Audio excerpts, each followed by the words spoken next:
Hello. Hello. Hello. Hello. Welcome to us. This is Homekins. This is Stay of Homekins. And guess what? We're on the road, gang. We are out of town. Out of town of Homekins. Out of town, away of Homekins. Away of Homekins. We're in Santa Barbara, California. We left Los Angeles for the first time Ever. We're with friends and we're living the life. Yeah, we really are. We came up to Santa Barbara on a little writer's retreat at the invitation of our friends Scott and Kulop. And it's been a wonderful... We're sharing a rental home. They brought their dogs. We That's brought right. ourselves. We act like dogs. So this is our podcast. I'm Janie Haddad Tompkins. I'm Paul F. Tompkins. I'm an actress. I'm a comedian. Together, we're a married couple. We record once a week, just our after dinner conversation. That's right. It is what it is. You get what you get, and you don't get upset. Because we don't want to hear from you if you do. That's exactly right. Just like Uber, 5 stars only, 5 stars only. 5 stars. We got our weekend water. It's Friday night. Yes, we're coming back from a wonderful dinner out in a restaurant. Very exciting. It's still so much fun to go out with people and feel normal. We're vaccinated. Yeah, man. We're fucking lucky. Yeah, that's very true. We are lucky. We're vaccinated and we're here. Yeah. So get used to it. So Happy Pride, everyone. So now, let me ask you. Me? Yes, you. Yeah. Do you feel like are there things that you wanted to accomplish that you did accomplish, or were you treating this more as a vacation? I was a little 1 foot in vacation and 1 foot into work. And I did accomplish some things that I wanted to accomplish. Well, I got an audition. You had to tape me and pretend to be a baby. Remember, you had to. I didn't have to be the baby. That's right. But Paul had to be the baby. Yes, I had to be a baby, not just a baby throwing a temper tantrum. It was for a commercial for Travelocity, and I kept calling it the Untitled Travelocity Project to make it sound fancier than it was. I was like, I'm working on a very important project, guys. And before you ask, no, the gnome is not in it. Well, if he is, he's not in that part of it. No, he might show up at the end. Yeah. Like, remember me? Yeah. And Travelocity does not sponsor us, so we need to stop talking about them. Yeah, man. Unknown travel company. Yeah. And then I worked on some. What about you? Did you work on your things? I didn't write anything, but I did start on the writer's retreat? On the writer's retreat, I did not write anything, but I did make plans for various shows, which will involve writing.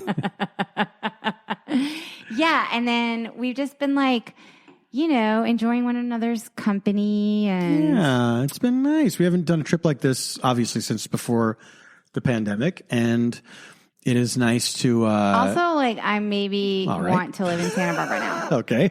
Yeah, sorry. I didn't hear you. We're further away at this table. We are further away, but I was still doing a sentence. And we're sitting in the dark. Okay.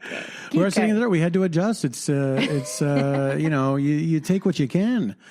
But yeah, to do a trip like this with friends is so nice. And just that experience of, all being together in the same place and going out to dinner and it doing feels all those like things. Regular times. Yeah. That's what it feels like. It feels like regular times. You know what's funny?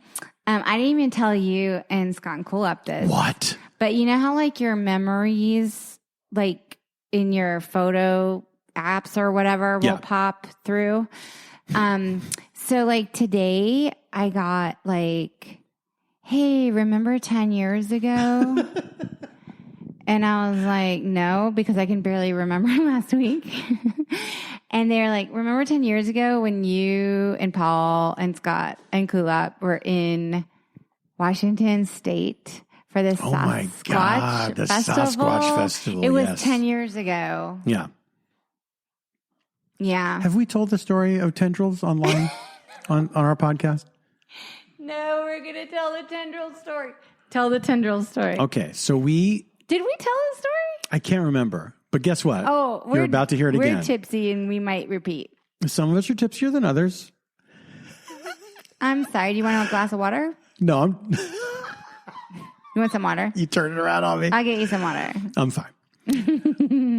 We went to this festival called the Sasquatch Festival. Scott and I were going to do a comedy show as part of the festival. It's in a town called George, Washington. in the state of Washington. George. It's a comedy. It's a music festival primarily that has comedy, from what I understand. No, it's primarily a music festival that has comedy. You said it's a music festival that primarily has comedy. I said it's a music festival primarily that has comedy. Is this a mistake? No. The listener will decide. Janie was right. Okay. Congratulations.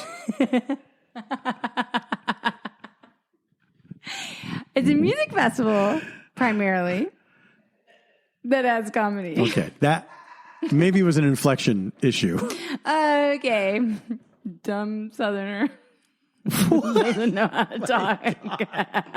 This is, wow. All right, guys.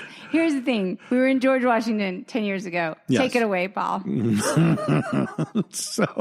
it away. We're doing this festival. We get there. This is the night before the show. We get there and we're very excited to be there. We're staying at this beautiful inn.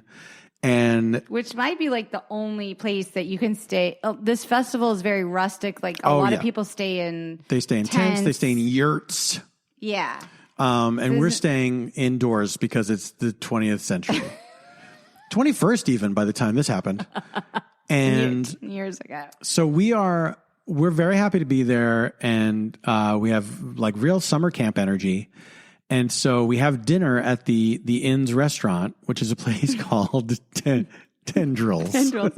Wait, what was the name of the inn? The inn. The Cave Bee Inn.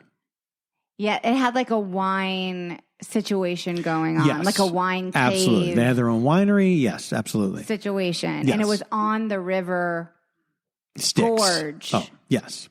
Right? Yes. The River Gorge. That's right. In George. Yes. Am I making that up? No, you're nailing it, honey. You're nailing it. Okay. No need to ask the judges. So we have dinner and then we're having wine. The wine is very good. And we're not driving anywhere because we're staying exactly. In this. And we traveled. We travelocity'd, and we're getting drunk. There's no way around that. There's no way around that. It was happening. Getting drunk. It was happening, and it did happen. It happened. And so we moved from the main restaurant out to this sort of couch area in the bar, like a lobby or something. Yeah, it was yeah. And we had to vacate the table. And we are, look, we're show people, and we're getting loud. And we're having a great time. We're laughing. Oh, and the ceilings were really high. So so us being loud was being amplified by the environment that we were in. Our loud, drunk laughter is bouncing off of every wood surface. And people are coming in and out from this festival. Like there's a lot of activity. Yeah. So we're hammered, right? Hammered. And all of a sudden, something falls to the ground. And some of the people that we were with were looking at it, and they had very concerned looks on their faces. And then we all looked, and we saw that it was a baby mouse. And unfortunately, we saw this baby mouse draw its very last breath on Earth. Oh, it didn't fall dead? No. I thought it just fell dead. Would that it had, honey. Would that it had. It was like in the rafters, I want to say like 100 feet over our head. It was so high up. It was so high up. It was like a 2-story and more above us. Yes. And it fell to the ground like at our feet. Yeah. Like a sacrifice from the hell. Like a sacrifice from the hell. And we looked at it and we were all, of course, horrified. And we called the waitress over and we said, excuse me. But you should know that this dead mouse just fell from the ceiling. And she said, oh, yeah, there's all kinds of critters, living around here. So that'll happen. And then she left and then walked away. And wait, it didn't fall in someone's drink, right? No, it didn't. No. Okay. That would be too perfect. So then we all But she left it there at our feet. Yes, we all had a discussion. There was no animal control showing up. No, I don't think anybody. Did anyone come and get it? No. So then we had a discussion after she left, like, well, I can't believe that she was so cavalier about this. And why wouldn't we get a free bottle of wine to drink right now? We were so horribly obnoxious at this point. But we didn't realize till the next day, looking back at it, like, oh yeah, she hated us. And also rightly so. She correctly hated us. Yeah, she really and did. Correctly walked away from us when we said a dead baby mouse fell on the ground in front of us. But then, like, for the rest of the night, like, that was the focus of our evening. Yeah. Like, at one point, one of our friends went up to the second floor. Like, she's like, I got to go to the bathroom. That's right. And then she went to the second floor and she balled up a napkin and threw it over the balcony. That's right. Like, into our area. Further endearing us to the rest of the patrons and the staff. And then we were all laughing so hard we were crying. Yeah. And then I think at one point Scott did fall asleep in this chair. Yes. Then we went out to the patio. No, I don't think we did. That was the second night. Because there's a picture. There's a picture of Scott sleeping with his hoodie pulled around his face. I thought it was another night. I know you think that. But you're riding high on being right about that one thing before. Oh my God. Okay, you get to be right about this. You get to be right about it. I don't think we partied quite as hard the next night. I disagree. You disagree? What do you remember? I don't remember from anything. I feel like I remember that the show was... The first night we were in that lobby area, and the second night we went out on the patio. That's what I remember. Okay. Wait, there's something else that happened that I'm going to tell in the story. Okay. But go ahead and talk about the show, because the shows were not great. We had one show to do, and it was a weird show because the audience was, as Janie pointed out, primarily a music audience. And they were drunk. And they were high. And it was boiling hot. Overheated. And this was the only place that had shade in the whole festival. And so people really were just getting out of the sun for a while. And they didn't care what was going on. And then they got engaged with what was happening. And then they decided to heckle. Yeah, somebody started heckling Tig, who was on the show. They heckled Tig. And then Tig dealt with that masterfully. And then eventually the show was over, and we were very relieved. But it wasn't like a fun experience for y'all in terms of... It was okay. I mean, when I look back on it, it was fun. You know what I mean? But y'all... Like, the show was like the smallest part of it. And y'all sang with like Rhett Miller and stuff. Like, you got to Sarah sing. Watkins, I think, you sang like a Smith song, I think. Yeah. And that was cool. And then I remember like cool pictures of you and Scott. There was like a professional photographer. Yes, pictures of us holding hands and jumping in the air. Those are cool pictures. They were cool pictures. Now, that night, blackout. Don't remember anything that happened. I thought that was a patio night, but... I don't know. Well, I thought that was all part... Because that was a long day that first day, because we drove there. I remember something that happened at the end of the weekend. Yes, and I will tell that because this happened to me. I was a part of it. You were a part of it, but you have to understand... It happened to him, but to me. We were packing to leave, and the accommodations were very cabin-like, and I was putting my clothes in my suitcase. I was on my laptop with my back to you. I remember that. That's right. Yeah. I picked up a pair of pants, and then something started crawling out of the pair of pants. Yeah. And it kept on crawling. Yeah. And it was bigger than I thought it would be. Yeah. And I threw the pants to the ground. It was a potato bug or a Jerusalem cricket. Yeah. But at the time, so I'm very upset and scared by insects. And I'm right behind you. Are you though? Like, yes, I am. You have a better bravery. Like if there's a spider, like I will call you. Bless you. I will call you over. Well, and yes, say, honey, because I have to take care of our household.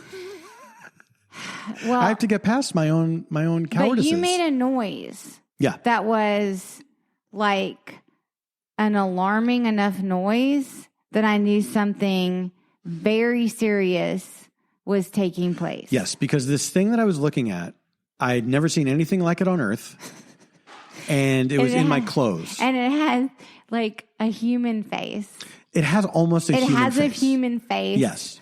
And it looks like it could be part of like a scorpion family situation, but it wasn't. Yeah. And it was so horribly traumatic. And then we put it outside the door. Well, we opened the door. I was like, I'm going to sweep this thing outside. This guy could not have been bothered less by me trying to get him out the door.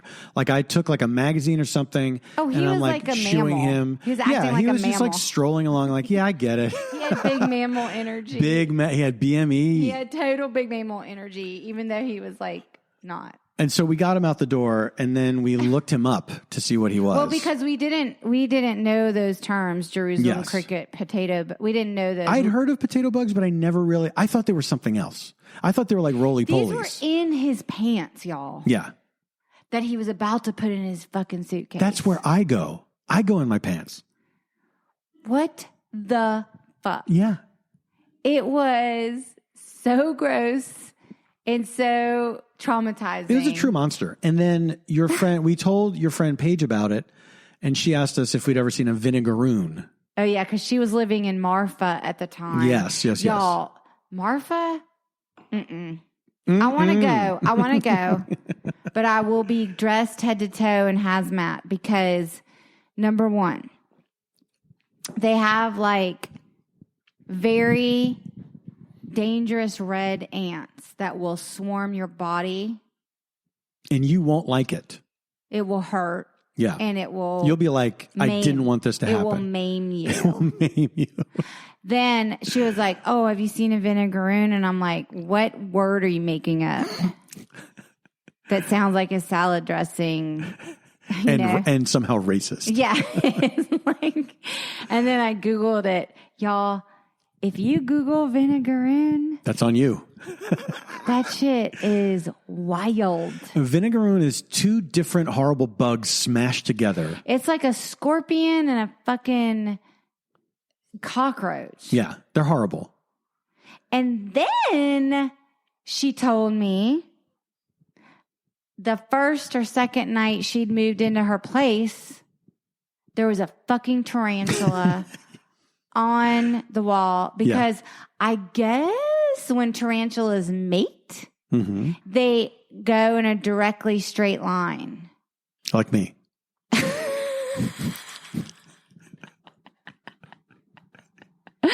Wait, really?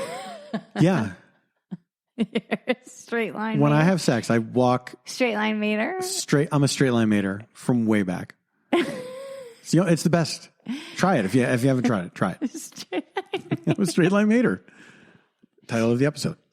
So, SLM. I'm an SLM, baby. SLM, baby. And so she had to get a neighbor she'd never met to help her. But I guess like she had a friend who had to change a tire. Like this is in Marfa. We've all had friends like that. And there was a tarantula coming. And if you kind of like threaten or scare a tarantula, they rear up on their back legs and they hiss at you. Yeah. And they're like, yeah. Yeah. Like that. It's monstrous. Yeah. Like these guys know what they're doing. I think I'd lose my shit. Yeah. I would lose my mind. You saw a tarantula in the wild once. I saw a tarantula at Fryman Canyon in Los Angeles on the side of a hill. And it was like seeing a celebrity. Like, oh, what are you doing here? If you go to Fryman Canyon, sometimes you can see a tarantula. Oh, if only Gawker were still around to tell people where tarantulas are. That is, if I've never seen a tarantula in the wild, and I have like hiked very public canyon areas, like not, I don't go off the beaten path. Guys, much. we don't hike these exclusive canyons. No, because I'm scared of all kinds of things: rattlesnakes, tarantulas, bears, like wildcats. Mothman. Mothman's East Coast. Good point. I can stop being afraid of him. What's the West Coast Mothman? Sasquatch? Well, I mean, yes, Bigfoot. I'm sure. I bet there's other ones. Well, I guess. I mean, if you go down south enough, the El Chupacabra. What's that one? The goat sucker. No. Yeah. That sounds sexual. No, honey. The He's goat just trying to live. Sucker? He sucks the blood of goats. He's not giving him blowjobs. Honey. I can't believe you have really changed over this trip. That's what it sounds like. I know. Look, I know. But this is from a more innocent time. Yeah. If I saw a tarantula in the wild, I think I would need therapy. I mean, I do therapy already, but like I would have to talk. Special tarantula therapy. I would have to talk about it in therapy because if you just saw it, like at a good distance. Yeah, a good distance. What do you mean? Well, I mean where it's far enough away it can't do anything to you. I don't think that matters. Does it matter? It's not about like that. Well, that's why I'm asking. I want to know. I just feel like, okay, when I was a kid, I had a very pronounced fear of spiders. Like, I couldn't see photos of them. Wow. I didn't know it was that bad. Yeah, it was pretty bad. And then when, like, because spiders are not as crazy on the East Coast as the West. I mean, they are crazy, but they're not in the houses as, like in the West Coast. Yes, that's true. And so, but I lived in a very heavy insect place, and I developed my... It was a beehive. You can tell people. I lived in a beehive. I had a fear of insects, and I am so like fearful of them that like I went to see that Banksy exhibit. I think I mentioned this once on the podcast. That I went to see that Banksy exhibit, and there were those Madagascar roaches in the glass case, and they made all the hair on my body stand up. Yeah, just being through like near them in the glass, just being near them. So I feel like if I saw a tarantula, even if it was far away, it would make my body react. That also happened to you and your mom and at the your Natural stepdad. History Museum. Yeah, but you're because I could get close to the case of the insects, and my hair would stand up, and then I would get further away, and it would go back down. That's and I could get closer, and it would go back up and back. It was like a weird physical reaction. Have you ever been stung by a bee? When I was a kid, I got stung by a wasp. Oh, why does that seem worse? I don't know. Calamine lotion, whatever. I got stung by a bumblebee. You did? Stinger came out and everything. You know what I mean? When? When I was, how old was I? Like 7, 8, something like that, in the backyard. And my cousin put mud on it. Sure. Sure. And it really worked. It drew the stinger out? They dried up and drew the stinger out? They just plucked the stinger out. But I remember being fascinated by the stinger and like the little ball of its abdomen that was on the end. It was wild. Really? Yeah. Ugh. That guy, what did he get out of that? Do you know what I mean? He died. Remember the Brady Bunch with the tarantula? Oh, of course. Remember the Gilligan's Island with a giant spider in the cave? Now you were scared of that when you were a kid, right? Are you fucking kidding me? That giant Who would not be scared of that? If you look that up online, that spider is so funny.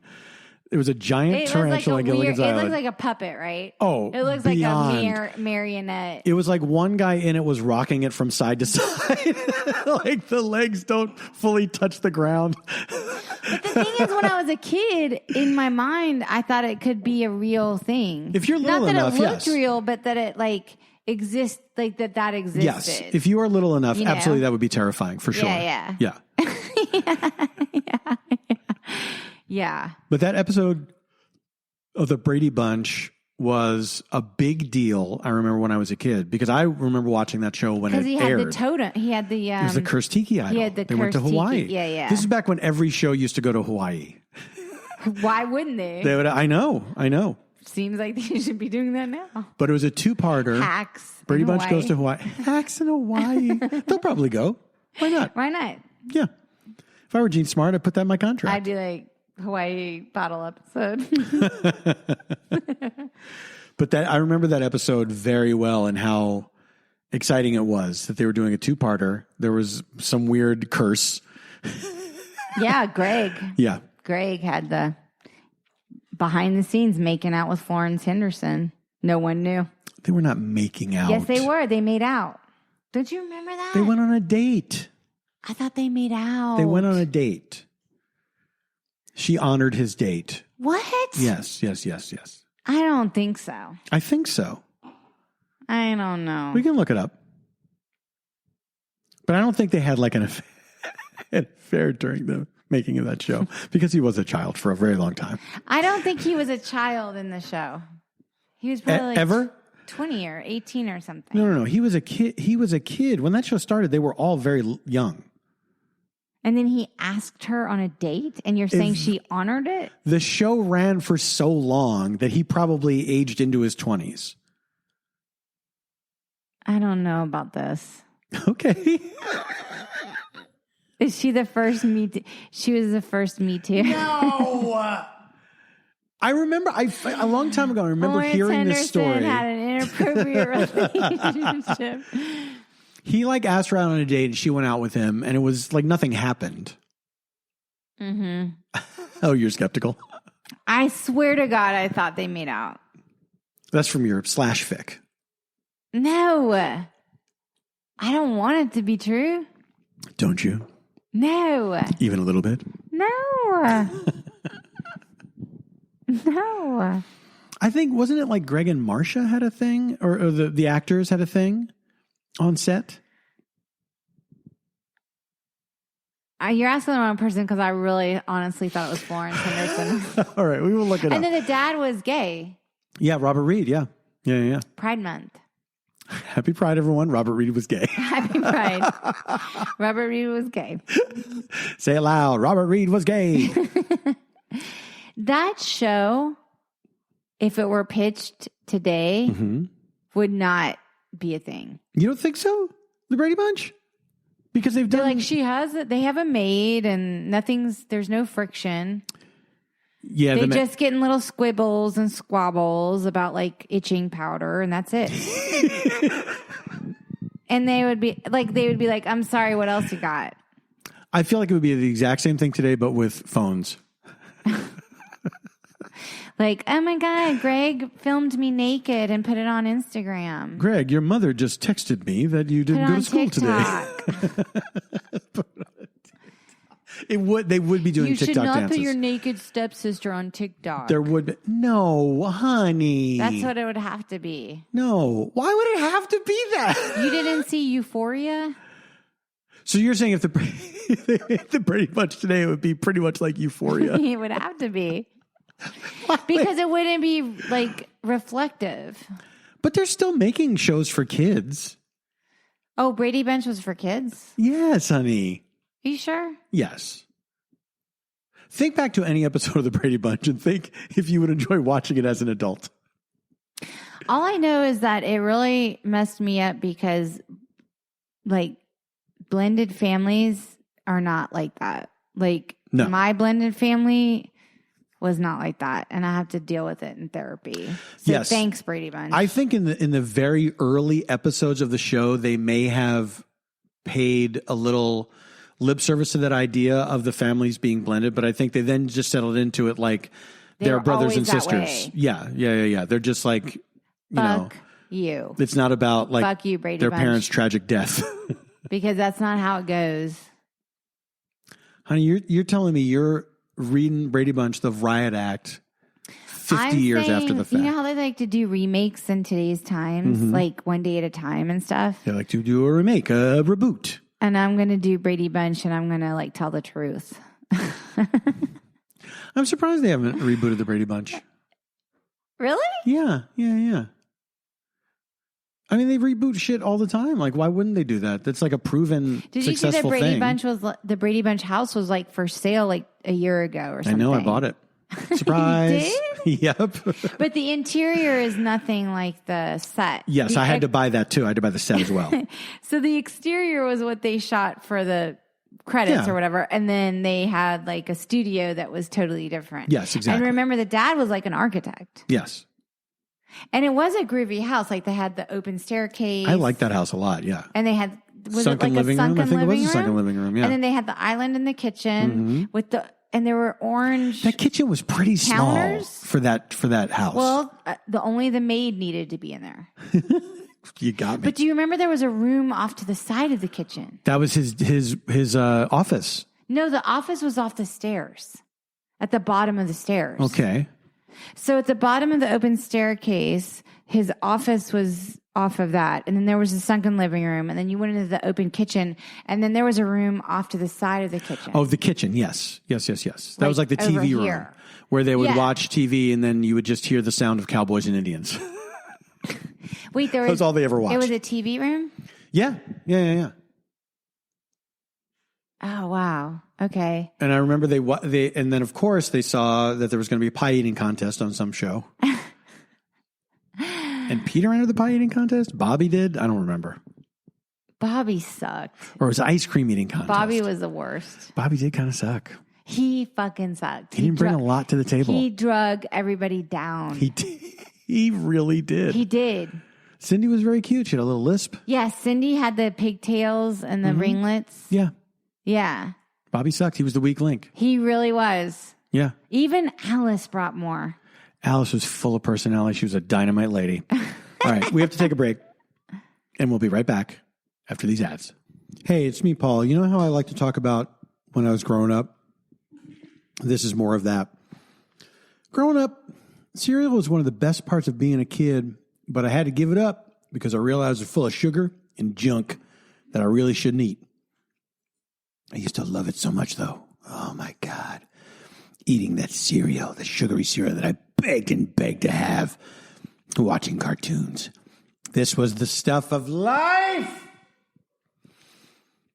But I've been trying to cut down on carbs, sugar, and unhealthy food because now I'm a man and I put away childish things.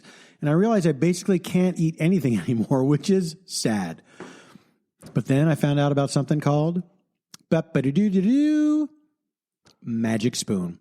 0 grams of sugar, 13 to 14 grams of protein, 4 net grams of carbs in each serving, only 140 calories a serving, keto-friendly, gluten-free, grain-free, soy-free, low-carb, and GMO-free.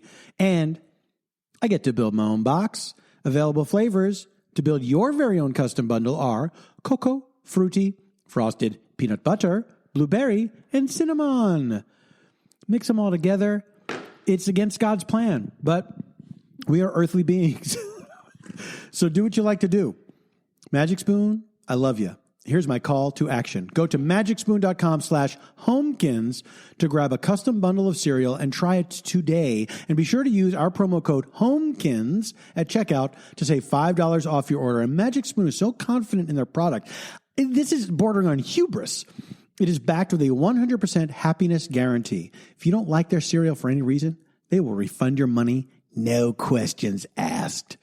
You sit there in your own worminess. Remember, get your next delicious bowl of guilt-free cereal at magicspoon.com/homekins and use the code HOMEKINS to save $5 off. Thank you, Magic Spoon, for sponsoring this episode. Thank you. Public Goods. Public Goods. This episode is brought to you by Public Goods. The one stop for sustainable, high-quality, everyday essentials made from clean ingredients at an affordable price. Everything from coffee to toilet paper and shampoo to pet food.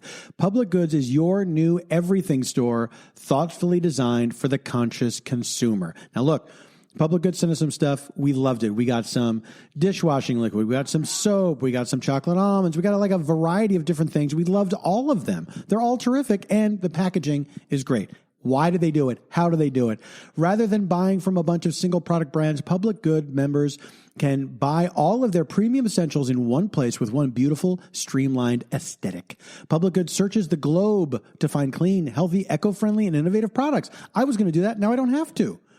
They ethically source and obsessively develop, I'm worried about them, each of their products to be free of unhealthy ingredients and harmful additives still common on drug and grocery store shelves.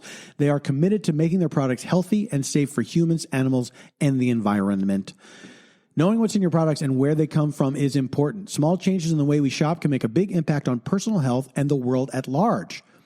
Public Goods uses a membership model to keep costs low and pass on even more savings to their customers, potentially you.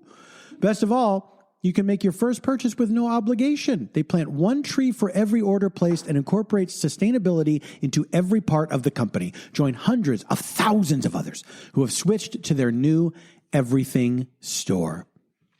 I am calling you to action right now because I personally, me, Paul F. Tompkins, have worked out an awesome deal just for my listeners, my personal listeners. Receive $15 off your first public goods order with no minimum purchase. That's right. They are so confident that you will absolutely love their products and come back again and again that they are giving you $15 to spend on your first purchase.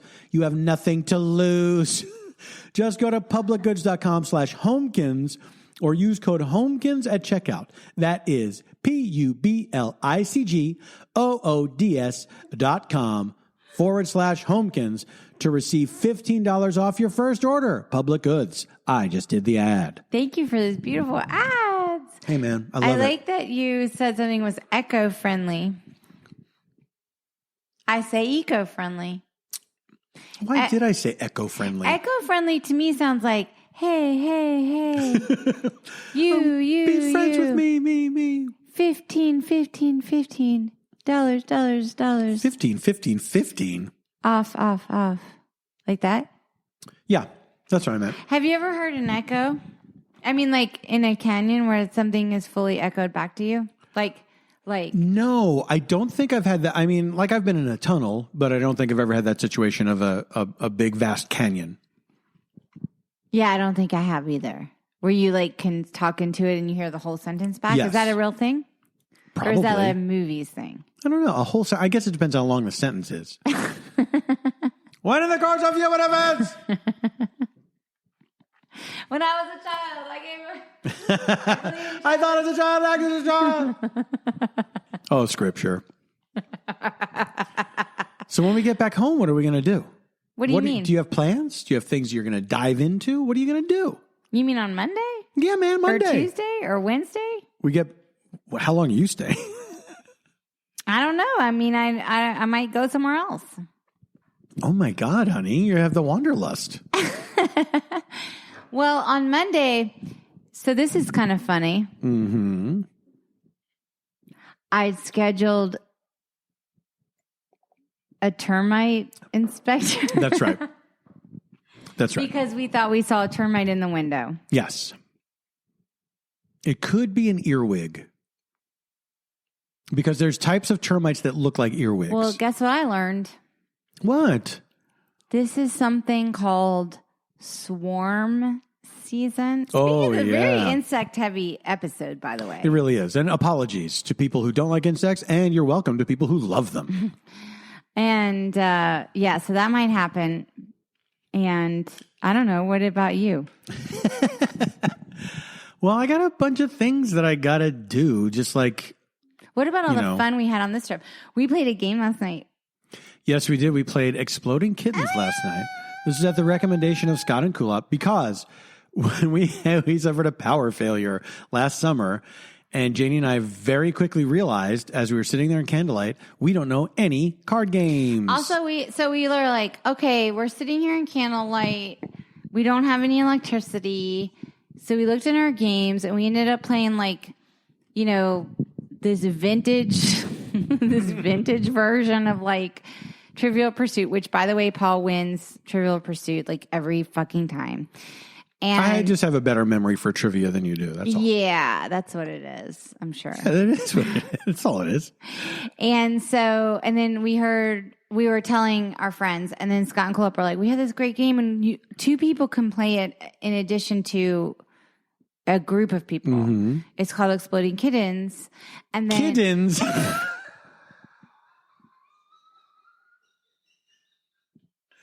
This is important.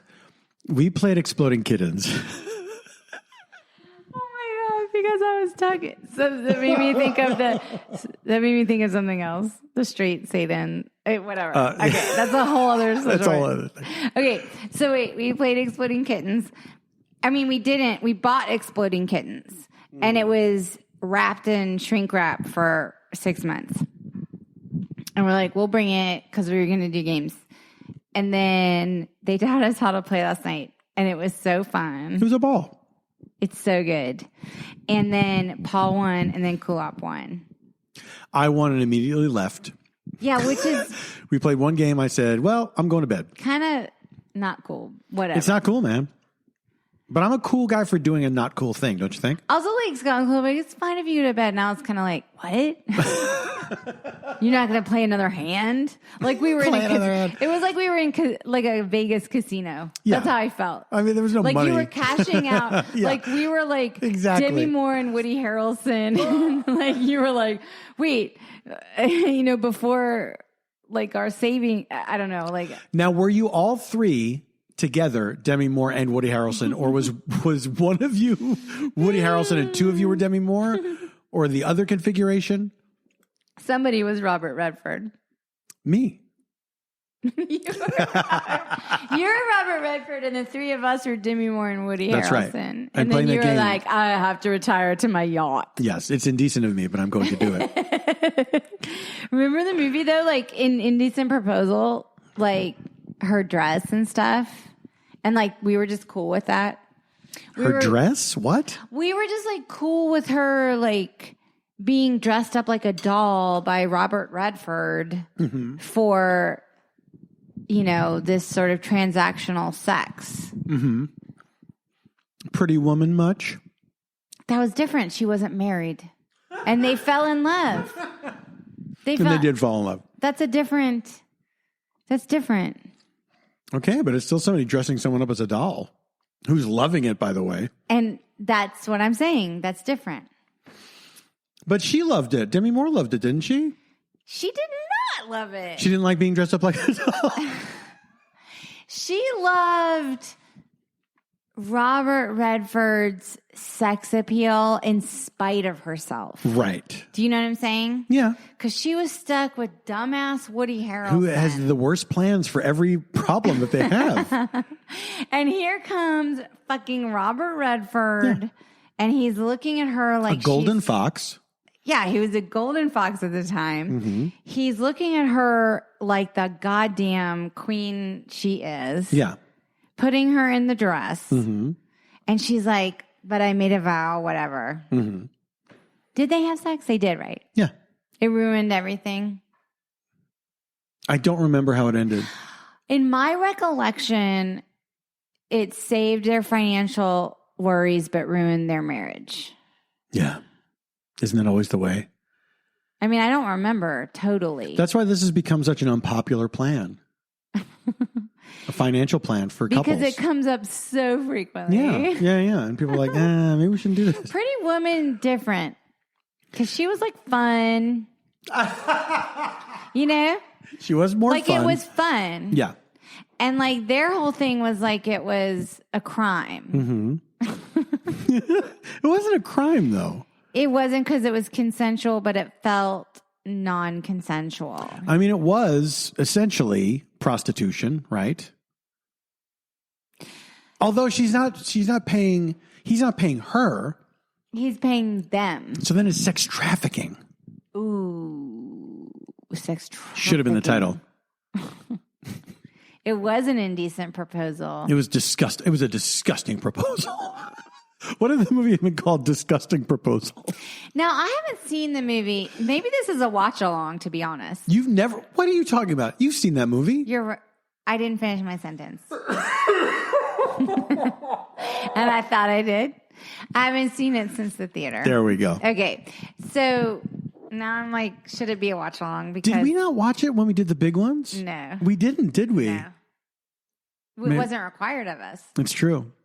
It's true. We just dealt with the proposal itself. I haven't seen it, but like, was Robert Redford's deal that he was just sort of like this bored gazillionaire who needed to see like if he could get people to do these things, or did he really desire Demi Moore's sort of vibe because she's so sexy? I think it was a little of both, and I think what it boils down to is weird flex, but okay. That's the log line for. By the way, Indecent Proposal. I recall also remembering there was like a henchman who kind of did all the like negotiating and arranging. Right. Because Robert Redford was too fancy to get his hands dirty with that sort of thing. Yes. He just wanted to have her show up, put a dress on her, put a dress on her. And then they're going to bang, baby. And he would sail away in his yacht with the knowledge that he ruined a tight marriage. Yeah. A super tight marriage. Was it, though? I don't remember. I mean, also, like, I'm sorry, Woody Harrelson, he's a good actor. I get it. But he comes out looking like a total dweeb. He's an idiot. That character is an idiot. He's like, oh my God, we're in financial trouble. Let's go to Vegas and gamble everything we have. He's basically playing his Cheers character in that movie. So without the charm. Agreed. Cheers character without the charm. Woody, famous character Woody. And she's literally like, I married down. I get it. But like, I promised. And he's like, but you're just like smoking, baby. And he's, and she's like, it was like a sliding doors. There was a sliding doors moment. Right. For her. She's like, what if I showed up here alone? But then if she had, would Robert Redford have wanted to pay $1 million to bone her? It's Demi Moore. True. But in the movie, she's not Demi Moore. She is. She's Jill or whoever. She's just like Woody Harrelson. Mrs. Woody Harrelson. She's I don't know. We'll never know for sure. I kind of feel like I don't remember because it's been so long since I've seen it, but in my memory, I feel like I was rooting for Robert. Sure. Even though he's gross. In any movie where there's Robert Redford, you're going to root for him. Robert. Yeah. You got to root for him. Yeah. He's a golden fox. I mean, am I wrong? You're not. I'm clearly agreeing with you. You rooted for Robert. Yeah, of course. Of course. Especially because those two people were so stupid. You mean Demi and Woody? Yeah. I'm like, this guy's got it all figured out. He should get whatever he wants. These morons, big plan. Who played the henchman? He's so forgettable, but yet I remember him being there. Ian McKellen? Come on. Also, they couldn't have had another female character like Bechdel test. This is before that test was invented, I think. I just can't even Before remember. all of Hollywood responded and said, yes, we're going to make better roles for women. I don't know. But the dress was like mage. I honestly don't remember the dress. What did it look like? It was black and it had like an X on the clavicle. Like it had like a clavicle X. Mm-hmm. And it was like a bodycon black. Right. I mean, guys, I read Demi Moore's memoir. It was pretty fucking fucked up. That's too bad. Her mom pimped her out. Ew. When she was 15. Jesus Christ. So like, I guess remember that restaurant, like, I want to say it was called like the Tangerine or something on Sunset Boulevard, like that orange, the orange semicircle on the Sunset Strip. You know what I'm talking about? Oh, that sounds kind of familiar. The guy who owned that, she like pimped her out to him. Then he raped her. And then she had some addiction stuff. But she's okay now. Like the memoir, like kind of like, but it is an interesting look into Hollywood at that time. Mm-hmm. Because she was so popular and so good, but she never became like on top of Hollywood. She never hit like Julia Roberts heights. That's where it was like $20 million a movie or whatever. Yeah, and like can get anything she wants produced. Yeah. Which doesn't make sense to me. And people were constantly like lowballing her and fucking around with her and stuff, which sucks. Mm-hmm. Agreed. Yeah, but Indecent Proposal. Who directed it? That wasn't the Adrian Lyne thing. Frank Oz. And he wrote it too? No. I don't know who directed it. Oh. Barbette Schroeder? I have no idea. I would like to see it made today about a man. That would be a good switcheroo. Like a man who gets pimped out. To Jason Momoa.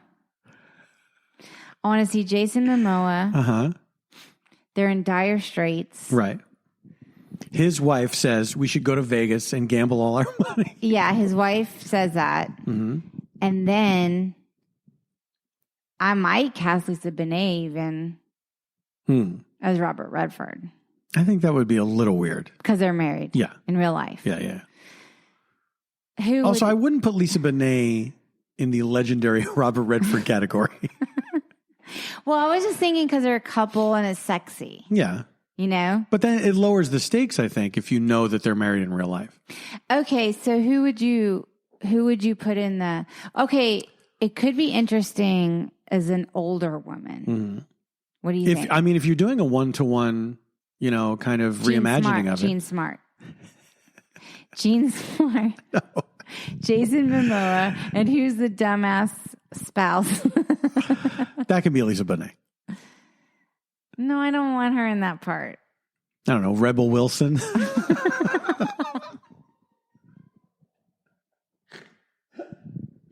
Wait, who is the... No, so seriously, who is the Robert Redford? Faye Dunaway. Is she still alive? Yeah, she's still alive. Maybe what's her name? Groundhog Day. Gina Davis. No, she wasn't in Groundhog Day, but sure, Gina Davis. Elizabeth Perkins. I have to. This is a good time to say I've never saw Groundhog Day. Oh, Andy McDowell. Andy McDowell. Somebody who was like as but not just sexy, but also as legendary as Robert Redford. So like, who are the actresses that would be that now? Andy McDowell would be interesting, but would she present that moral? It's not the same. It's not the same status. You know what I mean? You need like old Hollywood. Like, who is that today? Who is an actress that would be the equivalent of Robert Redford's stature? Holly Hunter? Honestly, you know who would be? Would be Julia Roberts. Meryl Streep. Meryl Streep. Cool up. Just wait in. Meryl Streep is going to hire Jason Momoa. Cool up. Hey. But who's... Hey. Who's the dumb spouse that lost the money? Melissa McCarthy. Wait, Melissa McCarthy is the dumb spouse and she's married to Jason Momoa. You know what? It actually tracks because Melissa McCarthy starts out in comedy, like Woody Harrelson starts out in comedy, then goes into more dramatic roles. Yes. Right? Can You Ever Forgive Me? Yes. So now she's ready to play this character. And then she's like, honey, we're going to lose the farm unless you fuck Meryl Streep. Yeah. For accounting for inflation. So back then it was $1 million. Is that what it was? Back then it was $1 million, and now it's set in modern day. I would say 10. I don't know the inflation rate, but I'm just going to say 10 million. I feel like she's a billionaire. Yeah. I'm going to say she's like a Jeff Bezos. I feel like dramatically make it $50 million.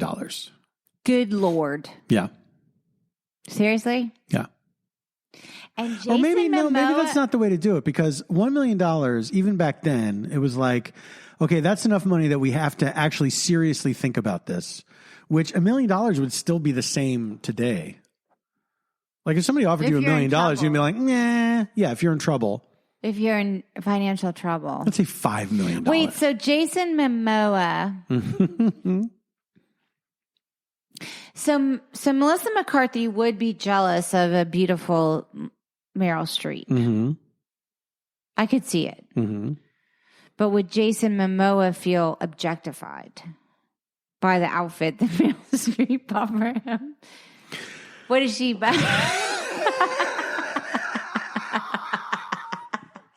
Did she buy him like a tight leather tuxedo or something? Or tight leather tuxedo. Like, what is going to make him feel cheap? What makes Jason Momoa feel cheap? Like a full Chippendales outfit. Like black satin pants and the collar and the cuffs. Like a little Speedo. I don't know. This is so good, though. It's good. I think this has legs.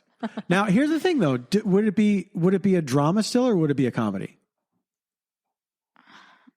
I mean, a comedy makes it so easy. Yeah, and you also don't really care. I feel like the drama makes it. I feel like he had a lot of pain in his past. He had a lot of trauma in his past. So he kind of like, he feels safe with Melissa McCarthy. Sure. And he trusts her. And for her to push him into pimping out to Meryl Streep is a big deal. Yeah. Because he worked so hard to overcome his trauma. Yes. Was that part of the original? No, this is how we're making this work in modern times. This is how we're making it so a man is not like, yeah, I'll fuck her for $1 million. Yeah, Meryl Streep, are you kidding? Like, oh, what about Helen Mirren? Oh, Helen Mirren. I think Helen Mirren would fucking kill. I think she would bring that same sort of vibe to it that Robert Redford did. The cold, kind of detached. But irresistible. You can't stop looking into those eyes. In this one, I think Momoa and Melissa have kids. Sure. And there's a special needs child. Oh, Jesus. Because they need help paying because of the healthcare system. How about also Melissa McCarthy has a rare blood disease? No. Yeah, okay. I could see that.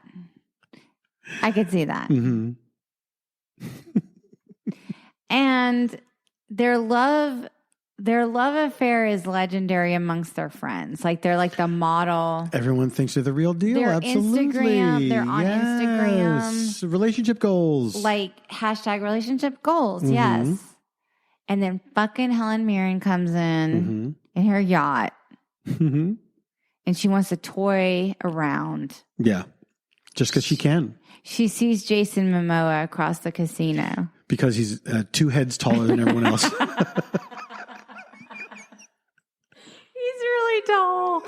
He's really tall. Yeah. I do want to see them in She's like, who is that hot monster? I